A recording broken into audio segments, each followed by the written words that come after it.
Hello, welcome to X-Oriente, the new voice of brotherhood. We are back. We're back. The Tower of Power returns. It's amazing. Isn't it? Wow.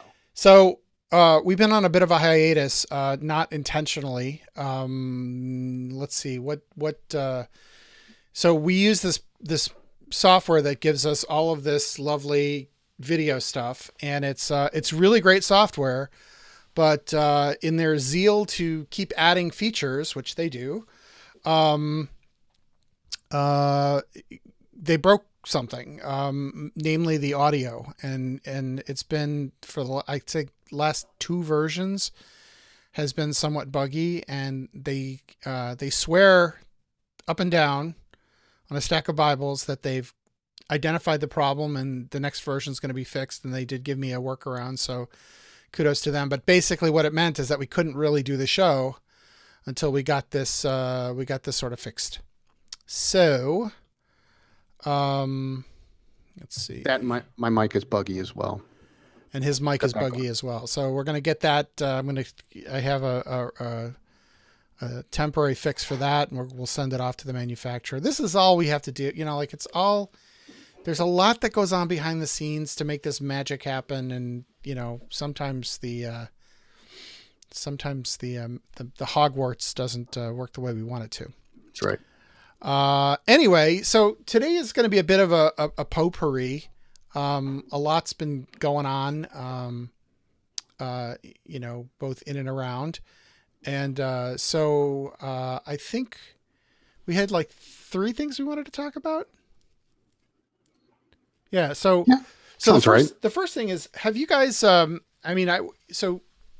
last night, a new show on AMC premiered called Lodge 49. And if you haven't seen it, I recommend that you do. It's, here's what's interesting. The executive producer on it is Paul Giamatti. Now, Paul Giamatti has these like weird Masonic cross references, right? He does. And he's not a Mason. Are we sure he's not a Mason? So I know. We're sure about it, right? Yeah. As far as I know, yeah. Okay. So the Masonic references is the first Masonic reference was he plays a Masonic baddie in the movie Shoot 'Em Up. So in the movie Shoot 'Em Up, he plays this really like crazy, Elmer Fudd, like, horrible terrorist who does unspeakably violent things to all kinds of people, but he's wearing a prominent Masonic pin throughout the movie. And I think, I'm not sure, but I think maybe Alan Moore had something to do with that. I know, would not shock me in any way, shape, or form. So I know that Shoot 'Em Up started out as a graphic novel.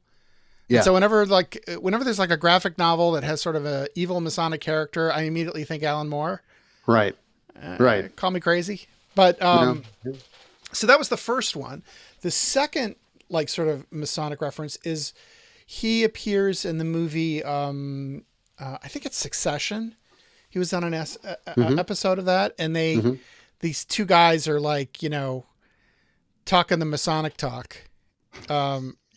It becomes clear that they're, like, oh, are you a traveler? That kind of code language. Yeah. And then this, where he's executive producer, and I think it's really interesting. So in case you've been under a rock and you haven't heard about this, so this is a new show on AMC. It's kind of like, it kind of has a feel like Better Call Saul. If you've ever watched that show, that's another AMC show. Right.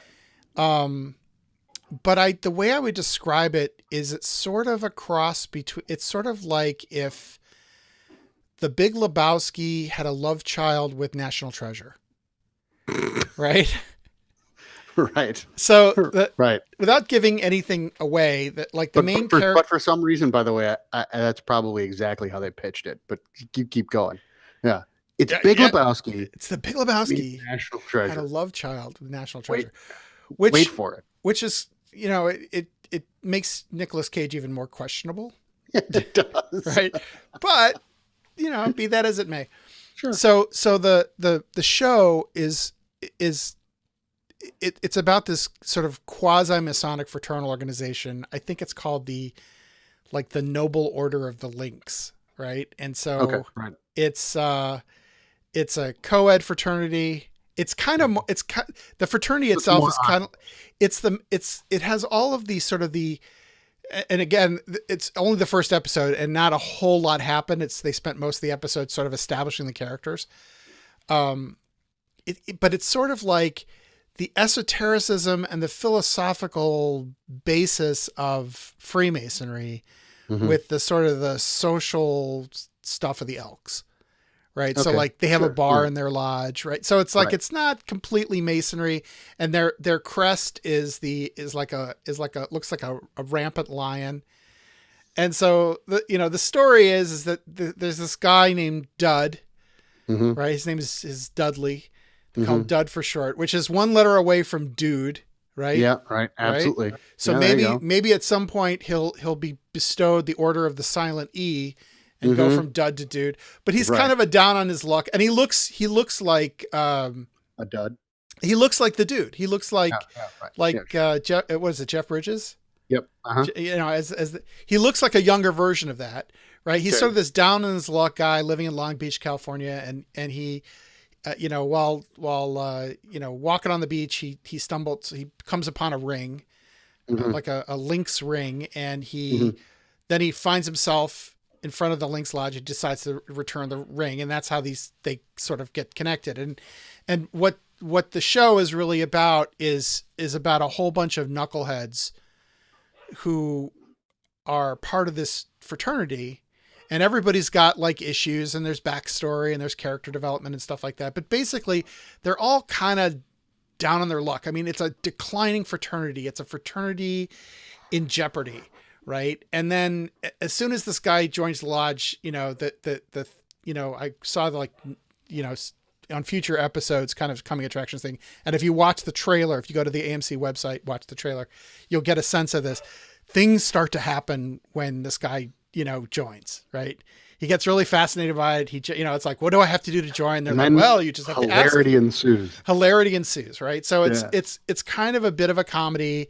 But here's what struck me as really interesting is that clearly I don't think that anybody, like, everything that they're getting in terms of Masonry and stuff like that is coming out of books. I don't think that anybody on the production team is a brother, and I'd love to be proved wrong about that. So if you have any knowledge about that, you could slip it to me in confidence at xoriente@gmail.com. But I think that's probably a good thing, right? I think it's a great thing. Yeah. And it occurred to me, because I have friends who are Masonic filmmakers. Yeah, sure. Right. And what's interesting is that when they're, a lot of the ideas that I've heard a lot of these guys talk about is like these really grand sort of idea, these grand stories about the epic secret knowledge and, the epic, and it kind of takes an outsider to have this sort of objective view. Like, I think sometimes when you're inside the fraternity, you don't, you have that experience from an insider. Yeah. And not only that, but I mean, if you're going to make a comedy about it, if you're going to make some sort of a satire of it, which from the previews and things, it very much looks like, you can't do that, I think, really effectively if you're a member of an organization that you truly love it. You're not going to make fun of it the way you should, and I mean, there are exceptions to that rule, but I think that the propensity is to lay off a little bit. You know what I'm saying? Yeah. And you just can't do that. That if you're cowardly in satire, it inevitably fails. It has to be 100% or 0. And so it's probably a good thing that they're not members. It gives them a much more, or it gives them a freer hand to do what they want, and to really take it apart. and it's great. It can do nothing but good for us, which is even better. I'm not so sure about that, and I'll get to that in a second. But Okay. So I agree with your earlier statement, though, that it kind of takes somebody from the outside. I think, like I'm the sort of person who, like, when, so on Sunday nights, usually after we wrap the show, my wife comes in and we watch Masterpiece Mystery, right? Mm-hmm. And it's always like a little town in England where every week somebody gets murdered. Like to me, like the worst place in the world you want to be is a little town, right? A sleepy, bucolic town in England. Yeah. Watch out. Someone's going to get murdered. But I'm the sort of person who I can usually spot the murderer in the first 15 minutes of the mystery. Right. And it's always like, it's always infuriating because I'm just like, I knew it was that, it's like, and my formula is this, like, look at the person who's most likely to be the murderer and then go one person back from that. And that's the murderer. right? Yeah, exactly. Right. Uh-huh. Absolutely. Or look at the person who is least likely to be the murderer and go one person forward. And that's your person. Right. And so, fair. All right. So I'm watching this show with my intuitive sleuth brain. Right. And I can see where this is going, and I'm going to predict it now. Right. Okay. Sure. So the show is populated by a bunch of quirky knuckleheads. Right. And they all have problems. Mm-hmm. Right. They all have like personality flaws. They're inconsistent people. Right. And stuff. Yet there's something about this organization that when they get brought together, something kind of magical transforms them and sets them on this path to sort of knowledge and growth. Right. Okay. And when I looked at that and I sort of thought about it in those terms. So we're a MacGuffin. It's hard to say, like, kind of. I think what it is that like, it's really interesting, but when we think on the inside about what Masonry offers, right, and what Masonry has, I think we kind of get it wrong. I think we kind of feel like hot take, right? I think hot take. They're happening now here on X-Oriente. Hot takes, right? There you go. I think we get it wrong. I think we look at it from this, we're just, like sometimes, this is like, I know this is a little bit of a hyperbole, but like, we're descended from the Knights Templar and we have this grand historical tradition and this secret esoteric knowledge and blah, blah, blah, blah, blah. That's not the strength of the fraternity. The strength of the fraternity, and I think that this is what this show is going to be really about. The strength of the fraternity is that we are a bunch of knuckleheads, right? Yeah. Right. We are a bunch of geeks and mutants, and like I'm thinking about that Bill Murray speech in Stripes, right? Yeah, right. We're mutts, right? Right, absolutely. Kicked out of every respectable country in the world, right? But when you take us as individual knuckleheads and use the cement of brotherly love, magical things happen. Well, there you go. Right? Yeah, I'll buy that. I'll buy that.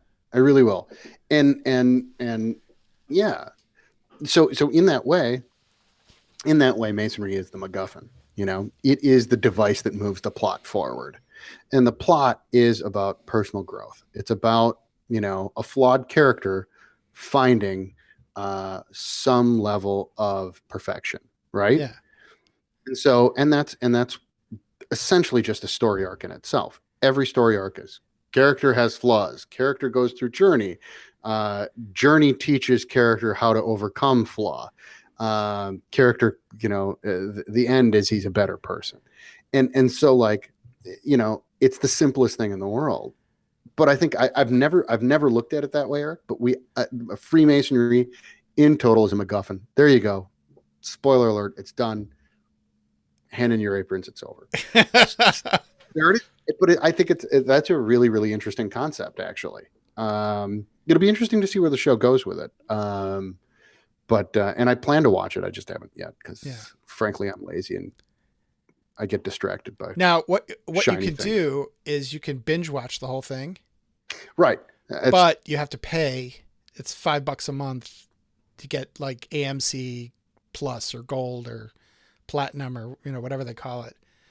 And I'm just exactly, exactly. Right. For those who are listening to the podcast, Jason just put his finger gun in his mouth and pulled the trigger. I don't need to. I'll let it unfold. Yeah. Over the next 10 episodes or however many they did. But anyway, it's definitely worth a watch. I really enjoyed it. I think the parallels to Masonry are hilarious. And, like even to the point of like petition, and they give him like a brochure about what, what the links, it's like, you will find lots and lots and lots to chew on in terms of like, all the organizational foibles of Masonry, It's super embarrassing because I'm actually redoing just a brief informational pamphlet, because people like to hand things to people. And so I'm doing that. And as I'm doing it, that's depressing. Thanks. So go watch it. So what was it? What was our second topic? Unmasonic. Do you want to get there right away? I could do that in the middle. We could talk about Unmasonic, and then I think we were going to talk about UGLE. We're going to talk about UGLE. Oh yeah. Do you want to do that now? Or you want to do that later? Let's do that now. Let's talk about it. Let's do that now.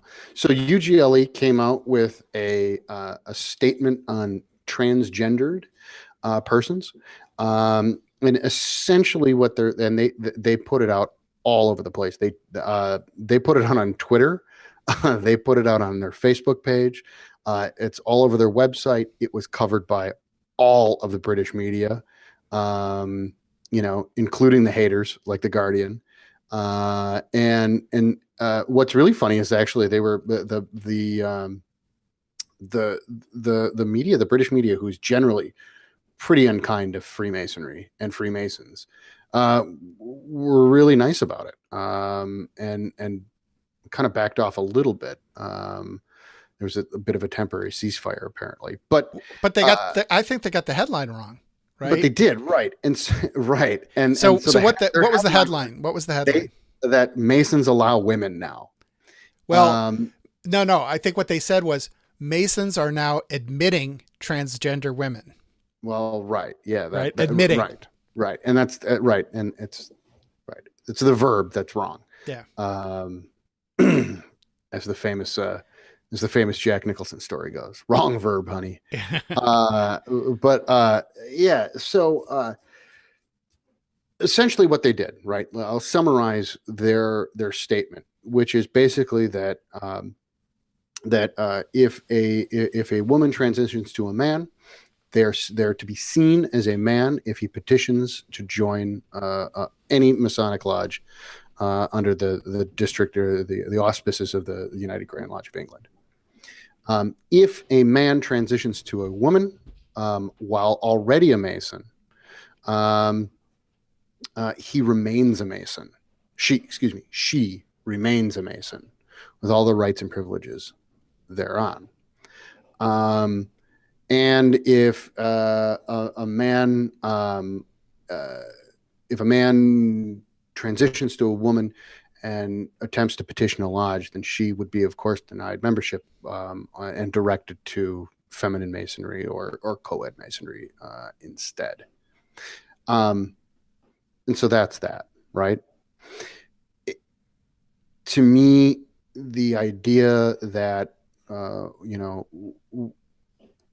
if you transition to a woman, that you remain a Mason is problematic. And what's problematic about it is that they gave no explanation for their reasoning. And as far as I can tell, and from what I believe that Hodap touched on it as well, is that actually has a lot to do with EU law. And so I think that's why they did this. Correct. But it would have been nice had they explained that. It didn't. It seemed like they didn't want to be clear about it. They wanted to just give a simple statement. Done. It's over. Moving on to the next thing. Well, and I can understand why, because if they do say, hey, we're just complying with the law, then it's just one EU regulation to say you can't be separate. And right. Boom. Yeah, it's right. we're done.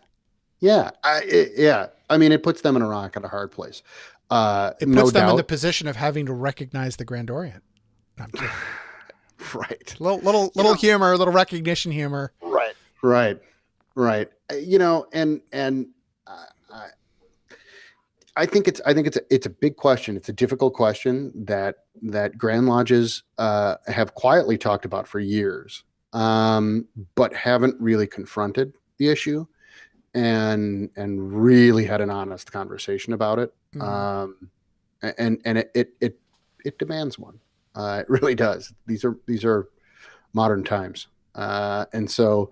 I do applaud the Grand Lodge of England for at least making that first step. I think they did an incredibly brave thing by coming out with that, mm-hmm. And putting it to paper and saying, yeah, here's how we stand, and that's it. So it's interesting. And there was a lot of talk in social media about that. Oh yeah, it pretty much lit the boards up, didn't it? It did. At first, when I saw it, I honestly thought, oh, Russian trolls have gotten to Freemasonry. They must have a lot of free time, because some of the conversations that I saw were just, which leads us into. Wait! Before we get there. Okay. So I damn it, that was my. I know, it was a great segue. Just hang on to it for a minute. So one of the reasons that so you told me why you thought it was problematic. I'll tell you why I think it's problematic. Sure. I don't think that we've ever really done a very good job at defining why Masonry is male only. Now, I have my interpretation of that. Sure. So, yeah, I think everybody does. Right. And so and over the years, I've had many conversations, both at Masonic Week and in lodges and in bars after lodges and stuff like that as to, why this, and Lord knows, like tons of conversations with my wife about it. Sure. Absolutely. But my take on this is that Masonry, when people say to me, what is Masonry? Right. What I tell them is it's a method of teaching men how to be emotionally close and take care of each other in a masculine framework. Right. It's pretty good. Okay. Yeah. It's all right. Right. So we teach each other how to love each other, how to support each other. When you see the kind of like emotional closeness that people get, like when you're helping a sick brother or you're doing charity for a brother or things like that, it's deeply emotional. Yeah, and absolutely. It's something that as men we're socialized not to do. Right. Yeah, men we're supposed to be like strong and independent and alone and like the lone cowboy kind of thing, right? And Masonry doesn't teach. Masonry teaches the opposite. Masonry teaches us that we are our brother's keepers, right? And so that entails some emotional closeness. And so Masonry is this whole structure, this whole system that teaches us how to do that in a masculine framework. It gives us the tools to do that. Now, if you've decided that you're not really a man, and that you identify as a female, and that you're going to have either, gender reassignment or something like that, what you're saying to yourself and to the world is, I choose to live as a woman. Right. And to either continue that socialization or re-socialize themselves as a woman. In that case, they don't need Freemasonry.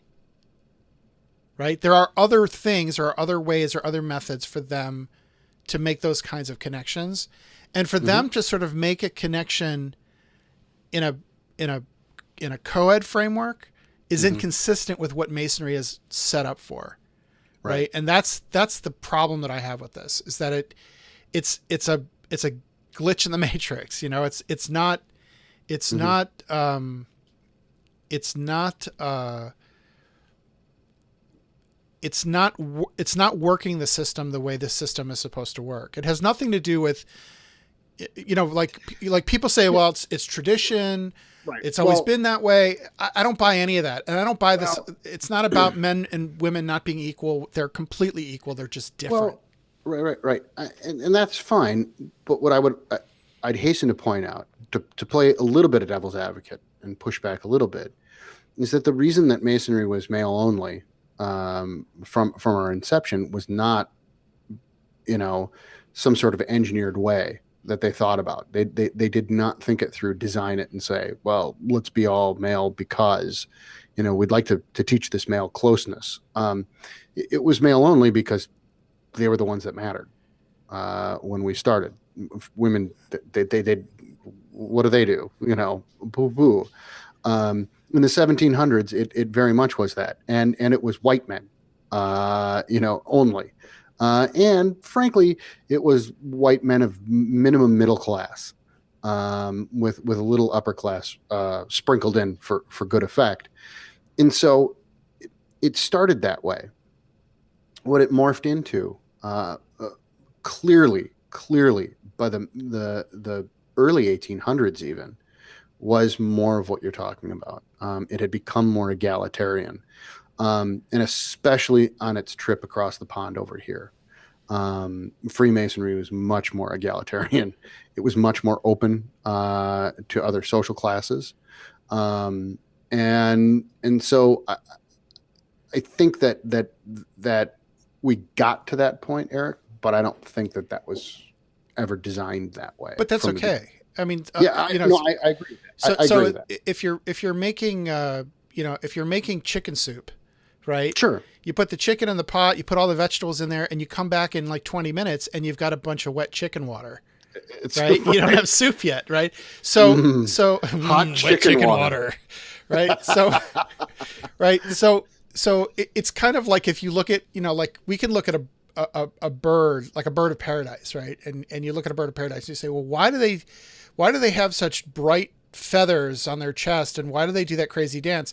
Well, there's an evolutionary reason for it. Now, does that mean that that's why they, you know, they decided one day, well, I'm going to do this? No, it's just, it has a purpose. It's just that purpose was unknown to the people who started it. But and so it, you know, like as we now grow in our understanding of Masonry, I think what started out as a, you know, we are all men. I mean, honestly, to me, like the very earliest days of Masonry, it was all about guys not killing each other, right? Yeah, Over religion. right, sure. Right. Yeah, sure. And that's a way, you know, that's a very early, very primitive form of what we're talking about. Right. It's just, you know, it still serves that function in a different sort of way. We've evolved it. I think Certainly. I talked about this the last episode. Maybe I didn't on air, but I'm reading a biography of John Dee right now, and it's really interesting. And John Dee was curiously on both sides in England.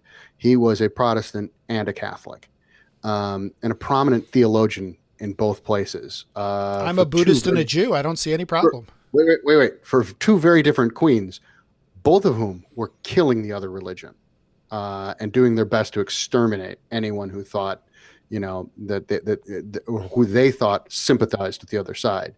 Because then it was a very, very real thing that the church was trying to control England. Yeah. One church or another.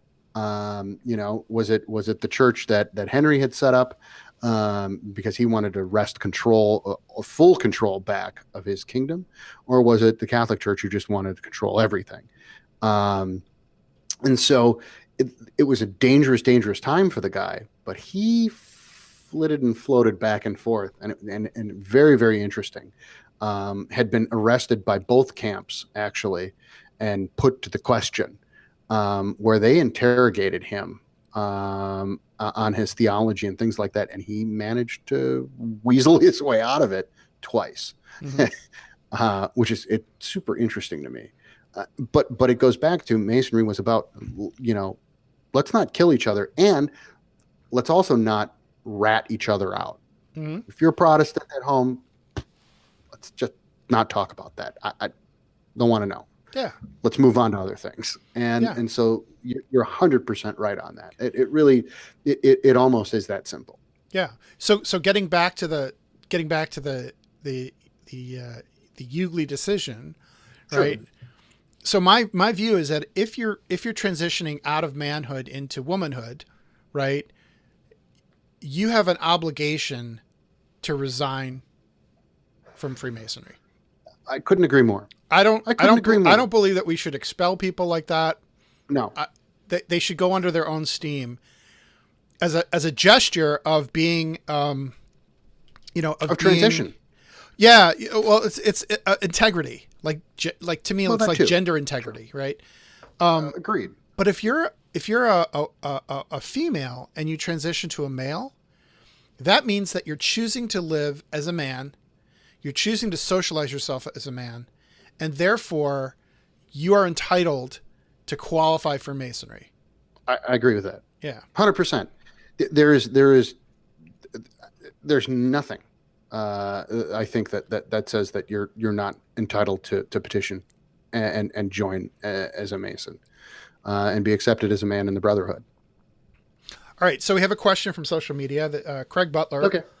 who is he describes himself as a longtime listener, first time actually got to watch live. Well, welcome, Craig. We hope you come back. Sunday nights is our usual night. He says, "What is we don't? By the way, we usually don't compete with TMR, and tonight we are. we are? Sorry about that, boys. Yeah.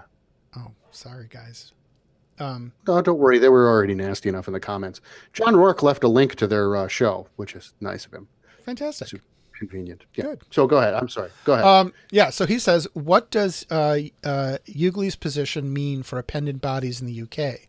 For example, is the Grand Chapter of England taking a similar position? And if not, there is still an imposed ceiling for a brother in that situation. I don't think there good question. is a Grand Chapter, right? Is there? I don't know. There might be. I think the Royal Arch is part of the Grand Lodge. There is a Supreme Council for England and Wales, and so the Scottish Rite would definitely fall into that question. So I don't know. So one would have to assume that that appendant bodies would have to pretty much fall into line with what the Grand Lodge did. They are, after all, appendant. Lest they find themselves on the wrong side of the Grand Master. Not a good place to be. And so I don't know. I think that's a really good question. My educated guess is that they're expected to fall into line or feel the wrath of the Grand Lodge. But yeah. Chris Ruley asks, how do we speak to brothers who see it strictly as an XY genetics thing? I'm having a tough time speaking about it with the older gents. Here's the thing. To me, genetics are genetics, right? Genetics doesn't really determine anything in terms of, all genetics is tendencies, right? You have a tendency to be this way or that way. Masonry has nothing to do with genetics, right? No one's DNA ever got changed because they got initiated, right? So genetics is off the table for me. And 50 years ago they would have never had that question, right? Because they didn't know about any of that stuff, and so it's moot. We're beyond that, and if they're still stuck there, I don't know if there's anything that you can say that's going to convince them otherwise. Yeah, I don't think that it's all that relevant, and like, so what does it tell you? Like, if someone has an XY chromosome and in their head they're a woman, and in their outward appearance they're a woman, and they're behaving as if they're a woman, and they're calling themselves what does it matter? Here's another example, right? And I was just trying to think of this. So it's not a good analogy, but it's an analogy nonetheless. All right, I have bipolar depression. you know, and so I take medicine to control my bipolar depression. Well, by that, my genetics tell me I'm a bipolar. Should I just sack up and deal with it?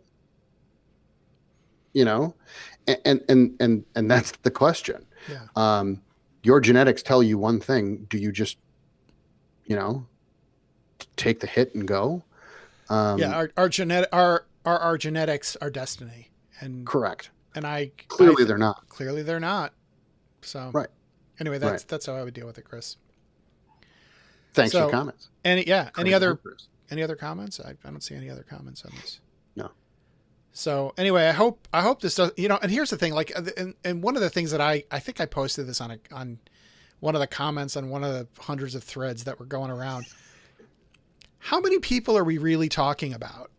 Like, maybe 3, 4, you know, 5. You know, honestly, there was a guy at work who transitioned to a female, and now she's a female, and it's like, I kind of forgot what it's like knowing her as a male. You know, it's like, it's just live and let live. You know, like, there will always be edge cases, right? In masonry, right? Like, you know, a guy who is physically handicapped when the landmarks call for able-bodied, or a guy who's, you know, like, the guy who can't kneel to take an obligation, maybe, you know, like, there's always going to be edge cases. It's like, let's live by the spirit of masonry, and, you know, not get caught up in the I don't know, minutia. The schmutz. Ooh. Breaking out the Yiddish. Yeah. Yoy. Yeah. All right. So the topic we were originally going to do 3 weeks ago now. Sure. Yeah. 8 months, whatever. Was Unmasonic. And this is just sort of the genesis of this show topic really came because this is at the time when I was still doing lots and lots of rants on, you know, on how social media was destroying us as a fraternity, et cetera, et cetera, et cetera. But I see it a lot where people are on social media discussing something, and as soon as there's any sort of disagreement, it's one side calling the other side unmasonic, right? Right. Or clandestine, or whatever, you know.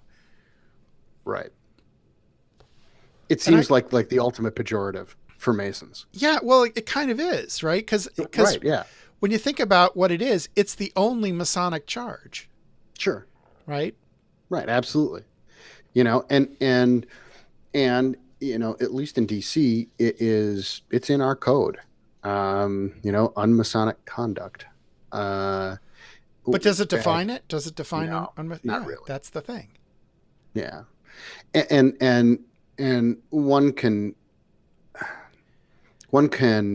deduce that means in some way going against your obligations. But you know, it's such a catch-all that you know, there's you can fit a whole lot into the definition of unmasonic, and in at least in DC, in my experience, when someone wields the word unmasonic, it's like you can hear a pin drop, because it's now we're getting into an area that's defined by code. You know what I'm saying? Like it's where the rubber hits the road. Once you use the word unmasonic, people think, oh, so there are charges coming. You know, and it's interesting. It's a very, very loaded word. Very loaded. Well, especially like where you hang out, right? Sure. Where you hang, because where you're hanging your hat, like, there are people who are having to make decisions about what is and isn't Masonic, and sure, you know, I see it like at you know, much more at the pedestrian level, right? Where people like for example, some people have this idea that if you disagree with someone in public, right, you are creating disharmony, and therefore you are unmasonic, right? Do you agree with that? There you go. No, Yeah. So I don't. Yeah. Go ahead. Because again, I see Unmasonic as a really loaded and specific word, right? And so when you start getting into, well, you're causing disharmony, that's Unmasonic. Technically, sure, yeah, kind of, but does it really rise to the level of Unmasonic? You know, it's the difference between like truth and capital T truth, right? It Unmasonic to me has always got a capital U. It really means something. Yeah. So that's an interesting thing. We should unpack that. So let's talk about harmony for a second, right? So, because what I'd like to do by the end of the show, got about 20 minutes left, but by the end of the show, I'd like to have a pretty clear definition of what Unmasonic is in our own heads, so that maybe we can kind of come to some kind of consensus on what that definitely is. know how to call people out on it then much more accurately. On social media. I appreciate that. On social media, absolutely. Really get ready. All right, so harmony, right? So when two brothers disagree, is that disharmony? What is harmony? No, right. You're absolutely right. So a disagreement between brethren is inevitable and unavoidable. In any relationship, it is inevitable and unavoidable. So therefore, it cannot be disharmony, right? It depends on the level of disagreement and the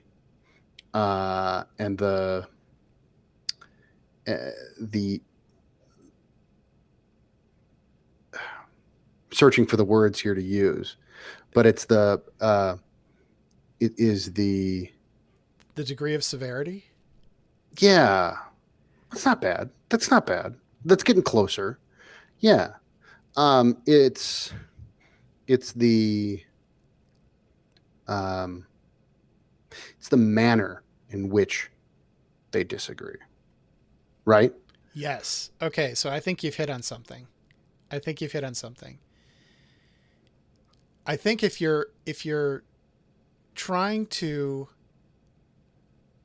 using the disagreement as a way to disrupt the work of Masonry and disrupt the lodge, and you're setting brother against brother.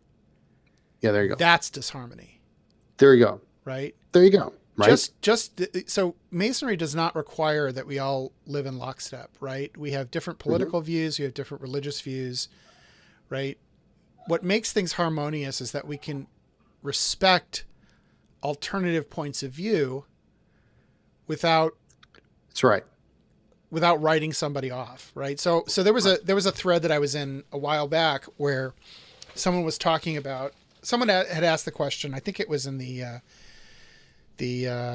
Winding Stairs group on Facebook, and someone had asked the question, does it bother anyone that you have to be a Christian to be a Knight Templar, right?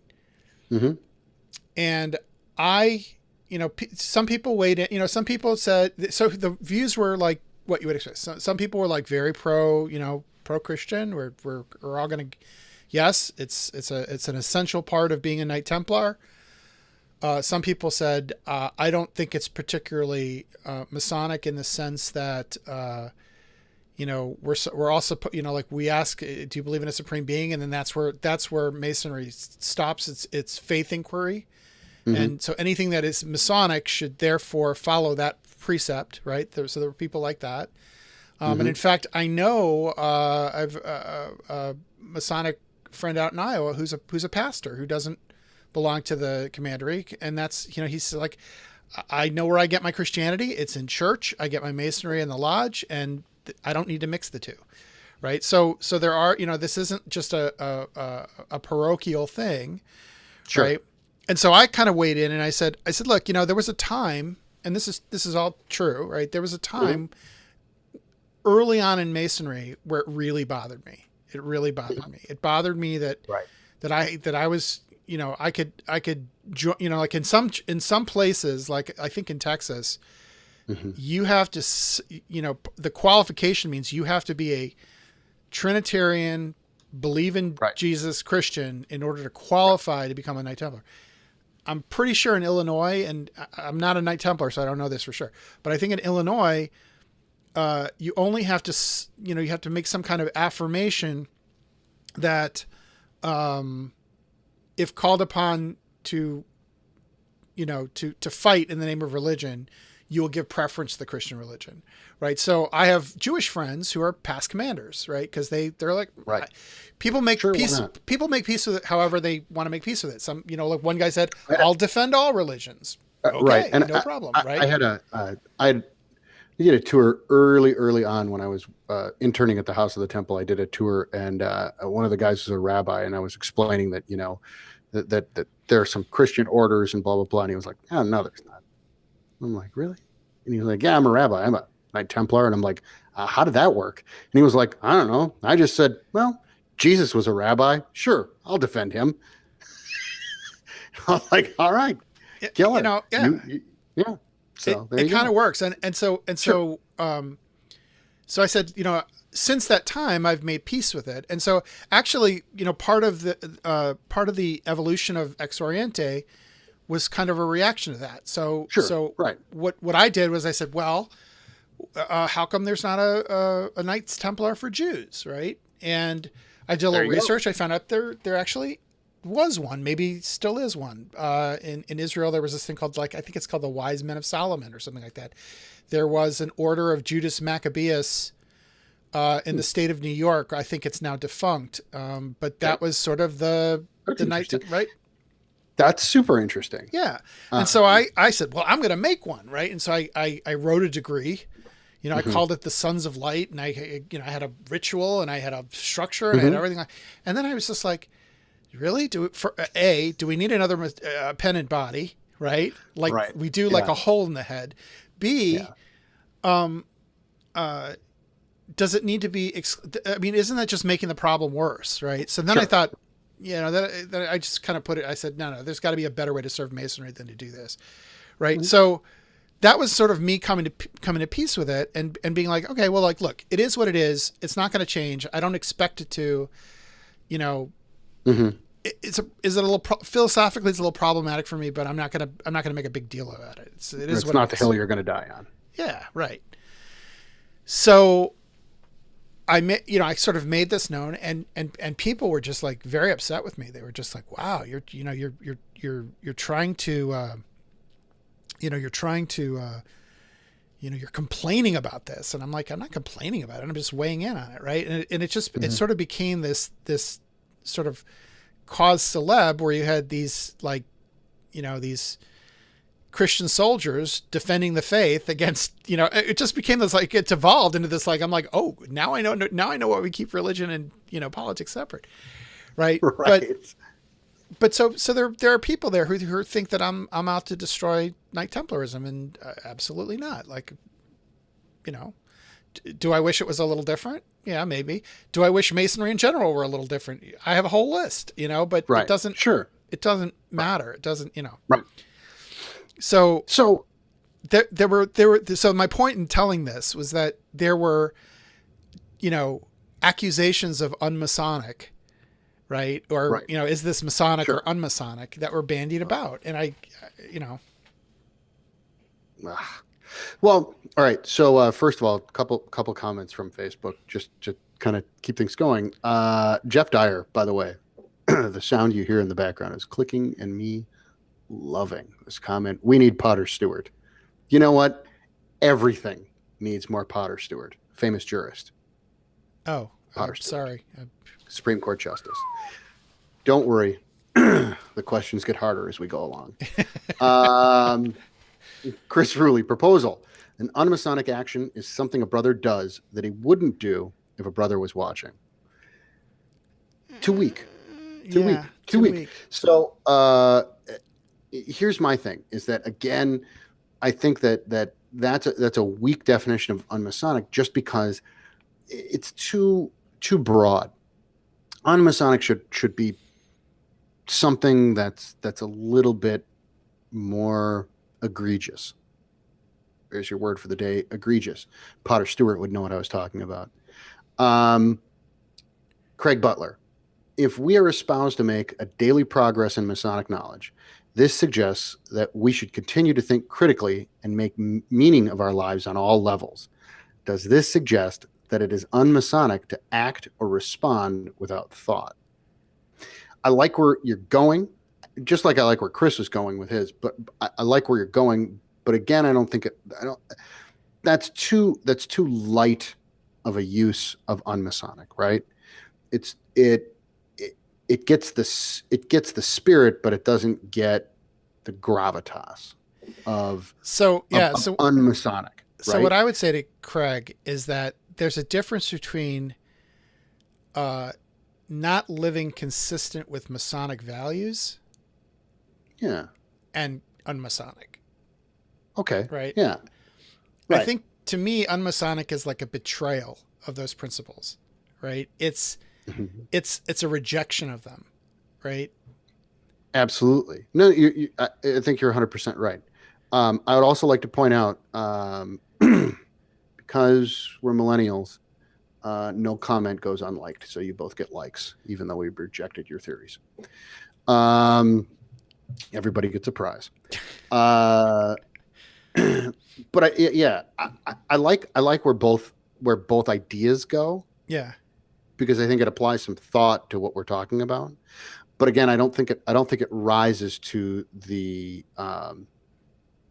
near criminality. The threshold. Yeah. Yeah. The near criminality that the term unmasonic really gets at. The unmasonic has gravitas. It has, it has again, I struggle for the words with this because it needs to, the idea of unmasonic conduct should chill you. It should still your thought and cause you to recoil and go, oh, it's a Rubicon. Unmasonic. It's a Rubicon. Right. I can't even believe that's unmasonic like that. Right. So for those people who don't know the origin of that term, the Rubicon is that it's a river, right? And just outside of Rome. It's just outside of Rome, and the law is that you could not take the army across the Rubicon because that would be viewed as an attack on Rome. And every general knew the rule, right? And Caesar, so they'd come back. They'd come back from conquering, Germania, and they would leave their entire army outside the walls of the city, and they would cross the Rubicon by themselves. Right. But Caesar decided, nope, I'm crossing the Rubicon with all the boys, and so he did it. And in that moment, that's kind of what sealed his fate with the Senate, was because he was basically knowingly, like, he knew what the law was, and at that point he had lost respect for the law, and in their eyes that meant that guy's got to go, right? So that was sort of the thing, and it was a big threat. I mean, crossing the Rubicon was a threat. It was a clear threat. It was like an act of war, right? Like, so if you cross this line, so unmasonic, right? So unmasonic has to be something that crosses the Rubicon. Couple more. Rafa Tomeo, I hope I said that right. Rafa. Unmasonic is violating your obligations. 100%. I think we all agree on that one. Yeah. Right? I think we all agree on that one. So that's good. Scott Sherman, live during Masonic Roundtable. I'll catch this episode tomorrow. Everybody gets a like, Scott, like I said. We're millennials, so you're getting a like. Even though you're a traitor. Hey, you know what? Can I tell you something? Yeah. I just learned this. This total off the subject, but that's fine. There was a study by Bain, right? This is the Bain Capital. Yeah. Well, it's so Bain, an offshoot of Bain Capital. Yeah, it's like there's Bain Capital and Bain Consulting, and owned by the same folks. Bain Consulting did this study, and they found that millennial is more of a state of mind because the millennials are so prominent as a demographic cohort now that they're influencing other generations. So We are all millennials, like it or not. There All you right, go. back to Unmasonic. Yeah. Craig Butler. Does this point to the exception listed in the obligation of the third degree? Darn good, Craig. Well thought out. You're not just you're getting you're gonna get a like for that. Does this point to the exceptions listed in the obligation of third degree? That's super, super interesting. Without getting too deep into that, because I think it calls for a deep discussion, but we can't.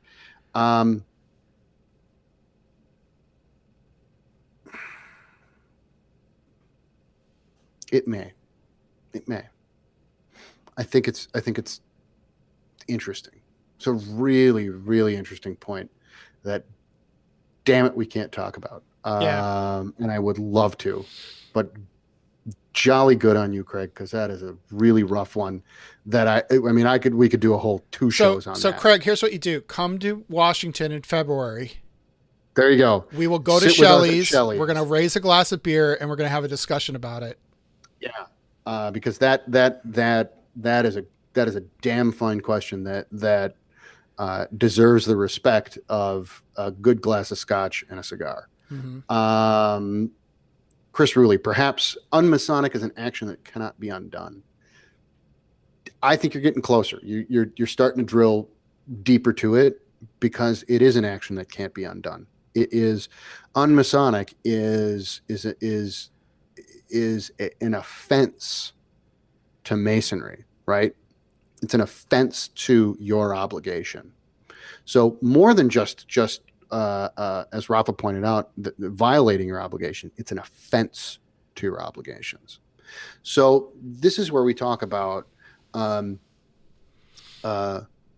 it's not the disagreement, it's the intensity of the disagreement, right? Is the intensity of the disagreeing is not against our obligation. Our obligation is not to agree with each other. Our obligation is fully different. And so the thing is, it's how we disagree with each other. And so I think that's drilling deeper to the core of what this is, of what unmasonic actually is. Yeah. So I would take it a step further, and I'd say that to me, unmasonic is a destruction of something. Something has to be destroyed for it to be unmasonic. So if you violate your obligation, you're essentially destroying the sanctity of that obligation, right? Because if you're willing to violate one part of it, you're willing to violate all parts of it, right? Fair. And this doesn't necessarily point to, things that might, look, in any kind of obligation, in any walk of life, right? There are degrees of nuance, right? There's interpretation and stuff like that. What we're talking about is destruction, right? So, for example, we're talking like the destruction of a Mason's family, or the destruction of a Mason's life, or the destruction of a Mason's reputation, right? Those things, once they're destroyed, they're really, really, really hard to fix. Yeah. Right. And that to me is the threshold at which something becomes unmasonic, is when you can't, look, we can disagree and stuff like that, but if you're going to go out of your way to to call me something hard, like in other words, someone says, well, I disagree with Eric, he must be a communist, and I'm going to go spread that around. Right. Right. That's a that's a reputation destruction. Right. Yeah. Absolutely. Yeah. All right. I'll buy that. I think let me try and push that a little bit. Sure. Just a little bit. That destruction, the destruction of that bond that we talked about, right? That Masonic bond, that is something that's very special. If I destroy that bond with you, that I've said something so awful to you that you don't care whether I live or die anymore, that's a destruction, right?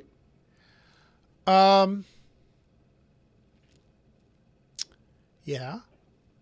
Okay, so therefore, is it unmasonic? If I cause you such revulsion at my behavior, just behavior, right? So I'm talking like social media. I've just said something vile to you over social media that I cause you to just be like, oh, I hope he gets hit by a bus, that kind of a thing. Yeah. That's unmasonic.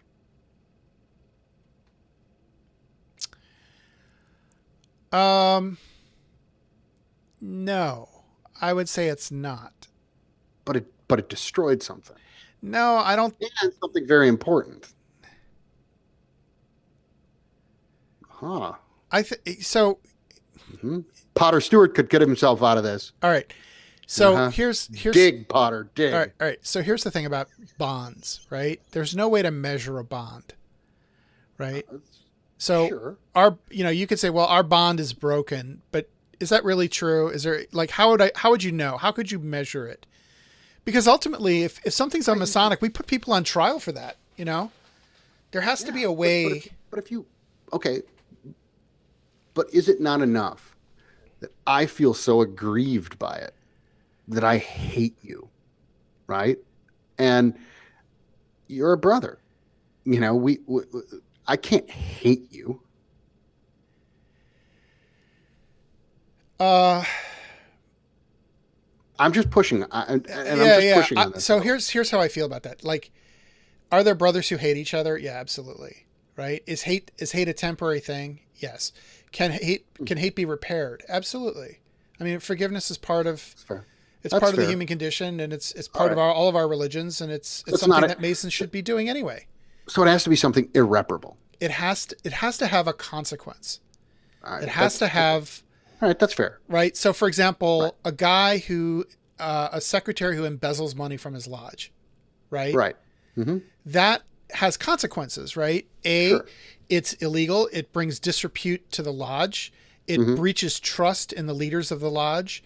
There's damage there. There's collateral. Yeah. There's broken bits of temple all over the place, right? And you can point to that. You could say, look, our ability to do programs and provide charity to our brothers has been damaged, right, by this embezzlement, right? So if there's a consequence to it, right, the destruction of somebody's reputation is a very serious consequence. I mean, it's funny, but like if you look in the Talmud, right, there's very few things that are like completely unforgivable, right? Murder is one of them. Mm-hmm. Reputation destruction is right up there. It's treated by the Talmud like murder because you're murdering somebody's reputation.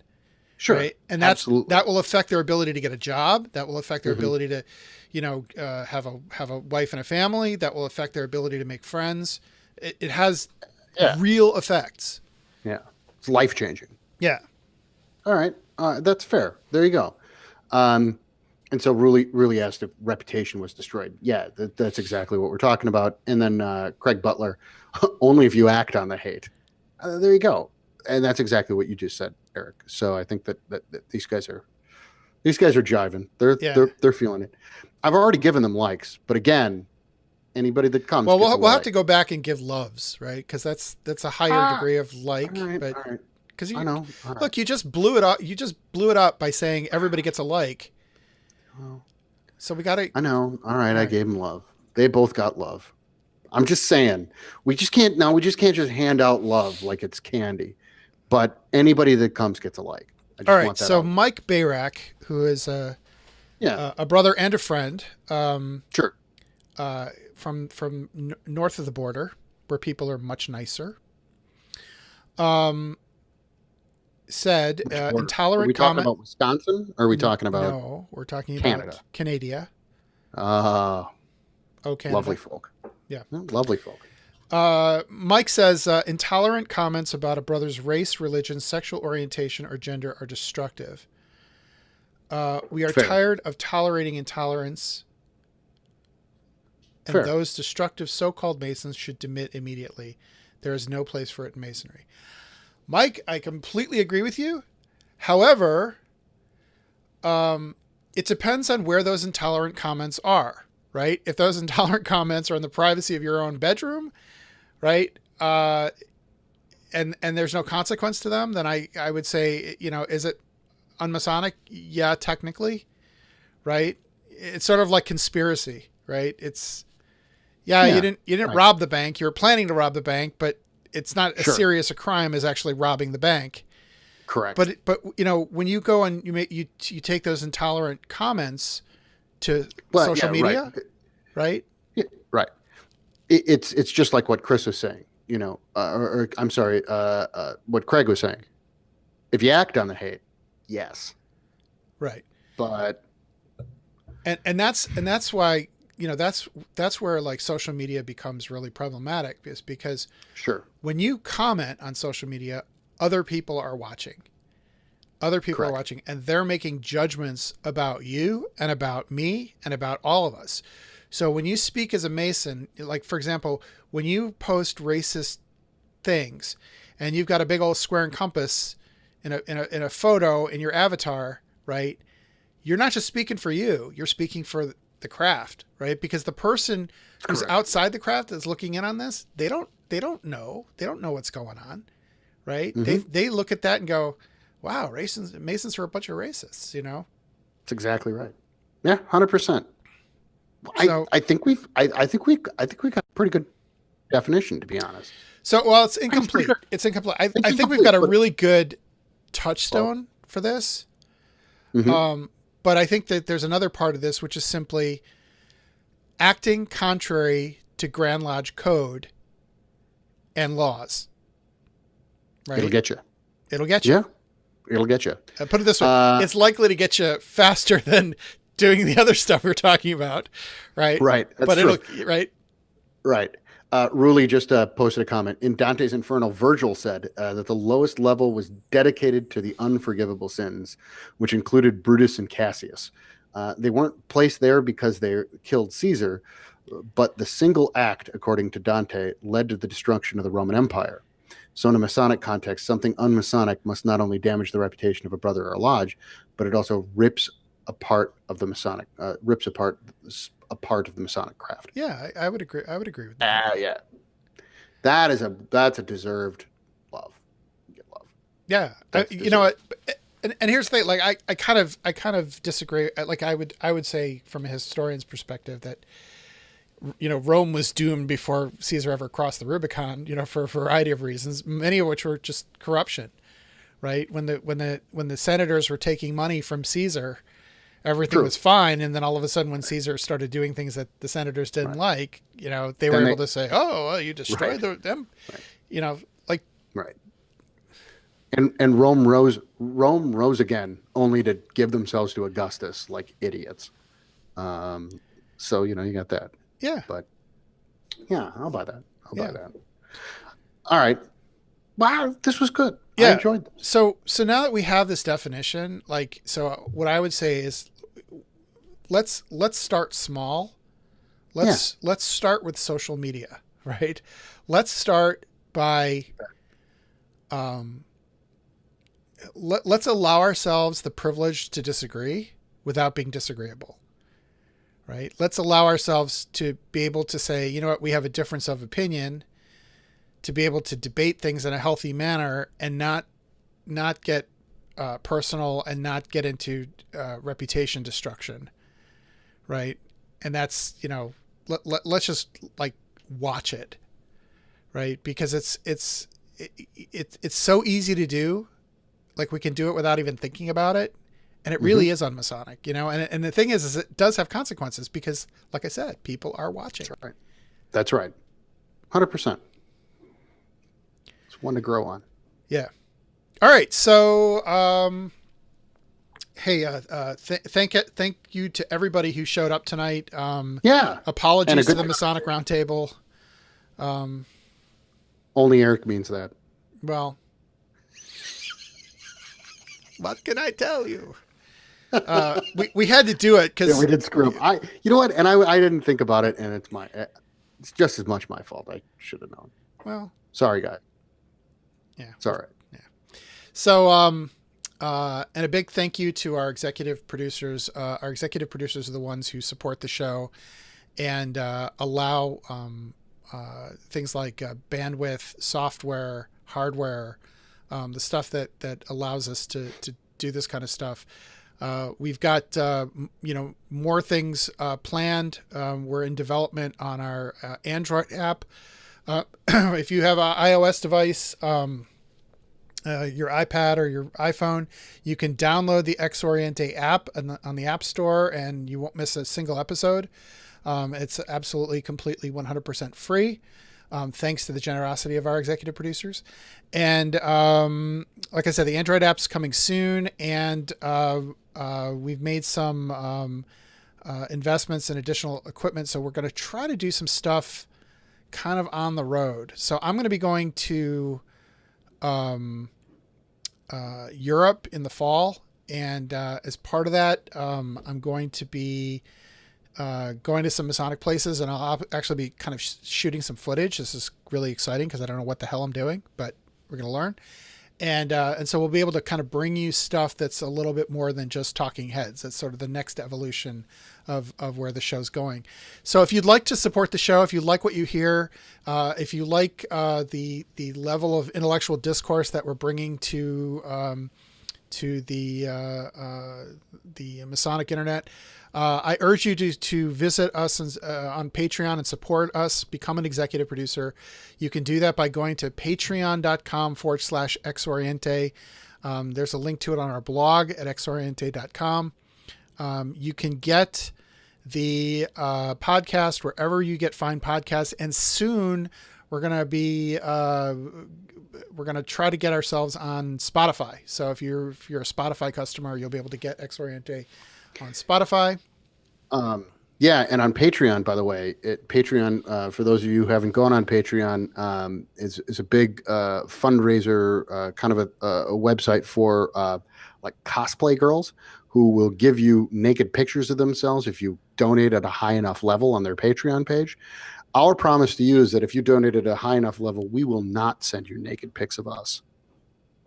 I think that's fair. Yeah, that's very fair. Right. I was like, where are you going with this? Where are you going with this? Right. We use it more of as a threat. It's basically what I'm getting at. Give me your money. We're not listener supported by threats. Oh, we're not? No. All right. No. Disregard that. Yeah. Anyway, so please support us. Jason's comments notwithstanding, there will be no inappropriate pictures of any sort anywhere in the transaction. I promise you that. That is a hard promise. And we'd love to know what you think. This is always a conversation. So feel free, leave a message on the Facebook page in the comments. Drop us a line at xoriente@gmail.com. Leave a comment on the blog. Just contact us and let us know what you think of the show. If you want to hear something more of or less of, let us know. We're real good about taking feedback, and thank you for coming. And thanks you for sticking with us, and thank you for being patient while we've been working through these technical problems. Sometimes when you're on the bleeding edge of Masonic technology, these things happen. So thank you for sticking with us, and I can't promise it'll never happen again, but we're doing our best to stay on a regular schedule. Thanks. So anyway, from me, Eric Diamond, and from me, Jason Van Dyke. Good night, and have a great week, and we'll see you on the weekend. Thanks, guys. Good night.